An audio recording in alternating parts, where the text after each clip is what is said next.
Explicit costs. Explicit costs are the actual cash expenses men will incur in their pursuit of women. Some of these are obvious, like dates, dinners, cover charges, and fancy shirts. Others are not so obvious, but very real nonetheless. For example, what about college? Would men attend college anywhere near the levels they do if there were no women to woo with their engineer salaries? What about auto expenses? If you're interested in transportation, a reliable used car only costs about $4,000. But if you're looking to impress girls, like most 20-something men are, you'll gladly drop $36,000 on a new car and another $30,000 in interest payments on a car you technically can't afford. Do you waste $3,000 a month on some schwank bachelor pad to impress women, when in reality you could probably rent a room for $500 if you weren't pursuing women at all? And what about weddings, wedding rings, engagement rings, honeymoons, and the 50% guarantee you'll be paying for the divorce costs that come with them? Do these costs factor into your analysis of the pursuit of women? When you add it up, men blow an inordinate amount of money on the pursuit of women, easily 3 times what they need to survive. And so a serious, thorough calculation needs to be done estimating how much men spend that they wouldn't have otherwise had women theoretically never existed. Thankfully, the field of finance breaks down explicit costs into 3 general subcategories that will help in our calculation: pursuit costs, or acquisition costs, maintenance costs, and disposal costs. And when you consider these sub-costs, you can see just how much cash money men spend on women. Pursuit costs. Pursuit costs are considered the costs men incur when they're chasing women. This can include anything from cover charges to dating to fancy shoes, but any and all expenses they would not have incurred otherwise need to be considered. This can run the gamut, because what part of a young man's life isn't at least tangentially associated with chasing girls? Would men go out as much to the bars if there weren't girls there? What about the gas to get there?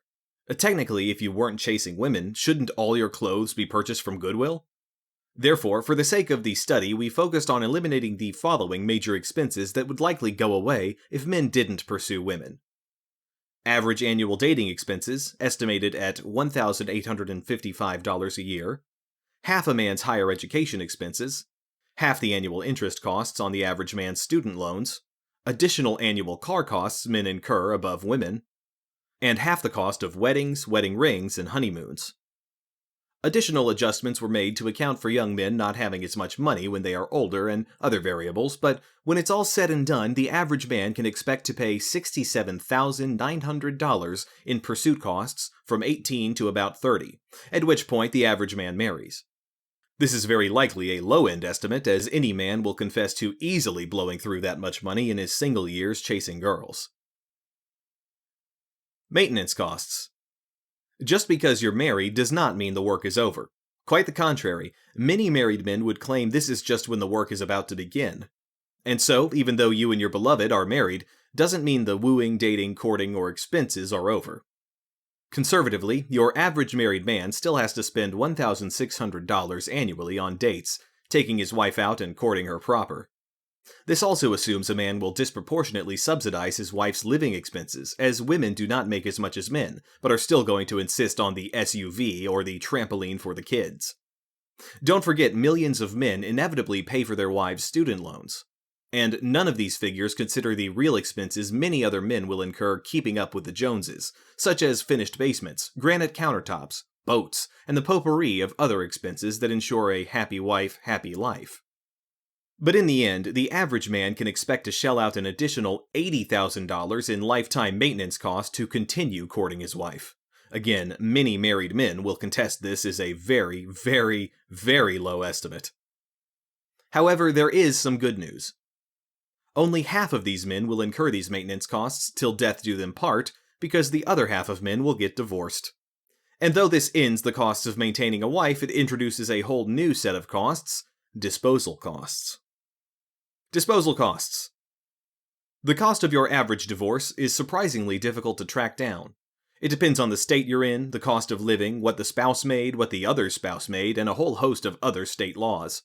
But ever so roughly, the average man can expect a divorce rate of 50%. The average divorce will cost him $20,000 in legal fees, And the average man at the age of 40 can expect to forfeit half his estimated net worth of $125,000 to his soon-to-be ex. And this says nothing of the alimony you can expect to pay, which roughly ends up being $6,000 per year for 5 years.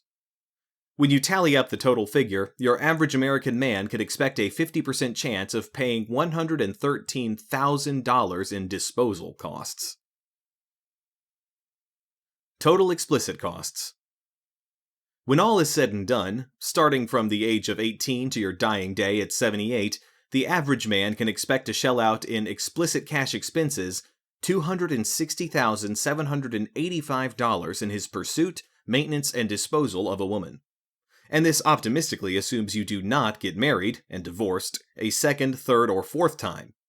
Just your average man marrying once and divorcing once will spend over $250,000 in cash expenses pursuing women, almost half of which are disposal costs.